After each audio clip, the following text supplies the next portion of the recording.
The first thing people noticed was not the expensive black SUV pulling into the parking lot that bright Monday morning. It was the little girl sitting in the passenger seat, smiling as she waved goodbye to the man beside her. The man looked tired, carrying the kind of exhaustion that only years of sacrifice could create, yet his smile never faded as he tucked a loose strand of her hair behind her ear before she skipped toward her school entrance. No one standing outside that building knew that the gentle father they barely glanced at owned the company whose name was shining in giant silver letters across the front of the office. They only saw a man dressed simply, wearing an old navy jacket instead of an expensive suit. 40 minutes later, the same employees who ignored him would discover they had just made the biggest mistake of their careers. Before we continue, if you believe kindness, respect, and second chances can change lives, please take a moment to like this video, leave a comment, share it with someone you care about, and subscribe to Lifeline Tales. Your support helps us bring more heartfelt stories to life. Elias Mercer had never cared much about appearances. At 41, he had learned that expensive watches could not hug a crying child, and luxury cars could not replace bedtime stories. 5 years earlier, life had shattered when his wife, Hannah, lost her battle with a sudden illness, leaving him to raise their 6-year-old daughter, Nora, alone. Friends expected him to hire nannies, but he chose something much harder. Every morning he packed lunches himself, braided Nora's hair after watching online tutorials for weeks, attended school plays, and somehow still managed to guide Mercer Dynamics, the technology company he had built from a rented garage into one of the fastest-growing businesses in the state. Success had quietly changed the people around him.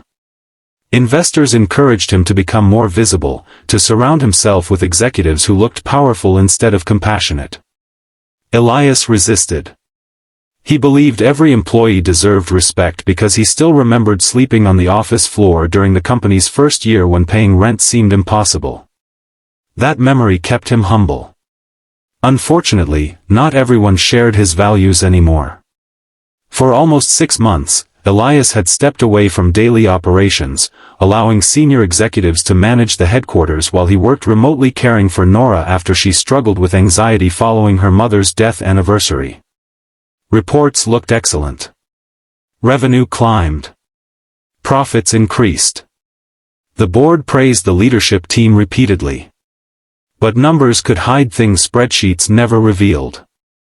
Quietly, the culture inside Mercer Dynamics had begun changing. Receptionists were instructed to prioritize appearances. Security guards judged visitors by clothing. Junior employees were mocked if they questioned management. Somewhere along the way, kindness had become less important than image. That Monday morning, Elias decided not to announce his visit. He wanted to experience the company exactly as any ordinary visitor would. After dropping Nora at school with a promise to pick her up for ice cream later, he drove toward headquarters wearing the same simple jacket he always loved. He intentionally left his executive identification card at home, carrying only his driver's license and a worn leather notebook Hannah had once given him. The receptionist barely looked up when he entered. Without asking his name properly, she pointed him toward a waiting area beside the glass entrance. Her expression suggested he was another delivery driver or job applicant. Elias politely explained he had an important meeting upstairs. She interrupted before he could finish, saying appointments required confirmation and managers were too busy to see unexpected visitors. He smiled gently and thanked her anyway. Minutes passed. Employees hurried by carrying coffee cups while discussing quarterly bonuses. Some glanced toward Elias with obvious impatience. One security supervisor quietly asked whether he was waiting for maintenance because contractors usually entered through another door. Elias simply nodded politely, refusing to reveal who he really was. 20 minutes became 30. A young intern carrying several folders noticed him sitting alone. Unlike everyone else, she offered him a bottle of water and apologized for the long wait, explaining that the reception desk had recently become unusually strict with visitors. Her name tag read Marisol Vega. She looked nervous, almost embarrassed by how he was being treated. Elias thanked her sincerely. That simple act of kindness reminded him why he started the company in the first place. 40 minutes after walking through the front door, the elevator finally opened. Chief Operations Officer Grant Holloway stepped into the lobby laughing with two department directors. His smile disappeared instantly when he recognized the quiet man still sitting in the waiting chair. The color drained from Grant's face. Within seconds, the laughter stopped.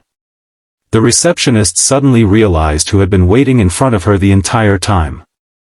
Her hands began shaking as she stumbled over apologies. Elias slowly stood, picked up his notebook, and calmly asked one question that echoed through the silent lobby.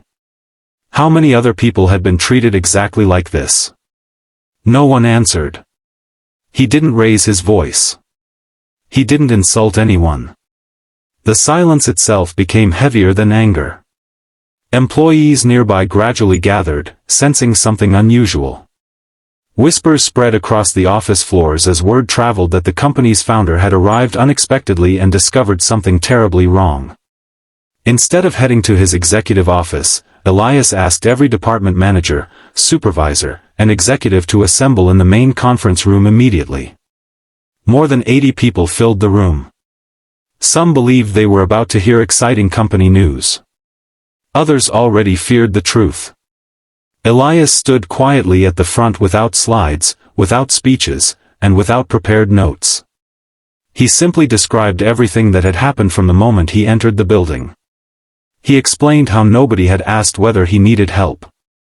Nobody had shown basic courtesy except a frightened intern earning the smallest salary in the company. Then he shared something few people knew. Years ago, when Mercer Dynamics barely existed, a stranger had offered him coffee while he waited outside another office after being rejected for funding. That small kindness restored enough hope for him to continue building the company instead of giving up forever. Respect, he explained, had created Mercer Dynamics long before money ever did. His voice remained calm, but disappointment filled every word. He reminded everyone that every visitor represented a human being carrying invisible burdens. Someone applying for a job might be feeding their family. Someone delivering supplies might have worked through the night.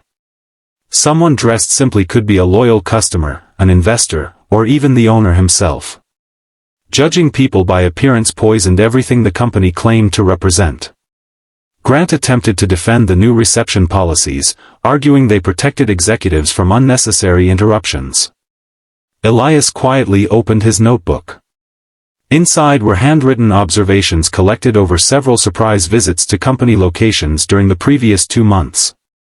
This morning had not been the first test. Different branches showed similar patterns. Managers ignored cleaners. Applicants waited hours without updates. Customers complained about disrespectful treatment. Profits had increased while compassion disappeared. That, Elias said, represented failure, not success. He announced immediate leadership changes. Every executive who had created or enforced policies encouraging discrimination based on appearance was dismissed before the meeting ended. Several department heads lost their positions alongside Grant Holloway. The room remained completely silent. Nobody expected consequences so swift. Then Elias did something even more surprising. Instead of promoting another senior executive, he invited Marisol, the nervous intern who had offered him water, to stand beside him. Embarrassed and confused, she reluctantly walked to the front. He explained that leadership begins with character, not titles. She had demonstrated the company's true values without knowing anyone important was watching. Although she remained an intern, Elias personally assigned experienced mentors to help develop her future career because kindness deserved opportunities. Over the following months, Mercer Dynamics transformed. Reception staff completed empathy training.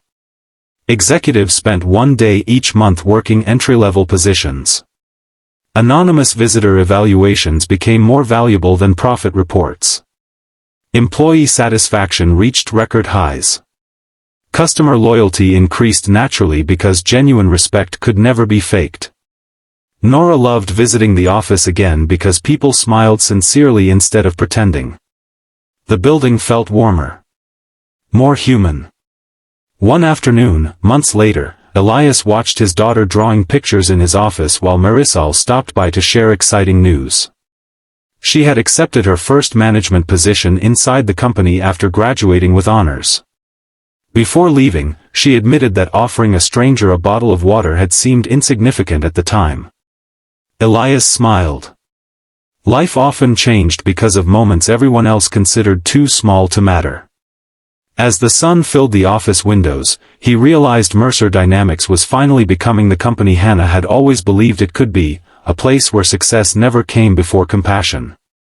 If this story touched your heart, please like this video, share it with your friends and family, leave a comment telling us what you would have done in Elias's place, and subscribe to Lifeline Tales for more emotional stories that remind us kindness is never wasted.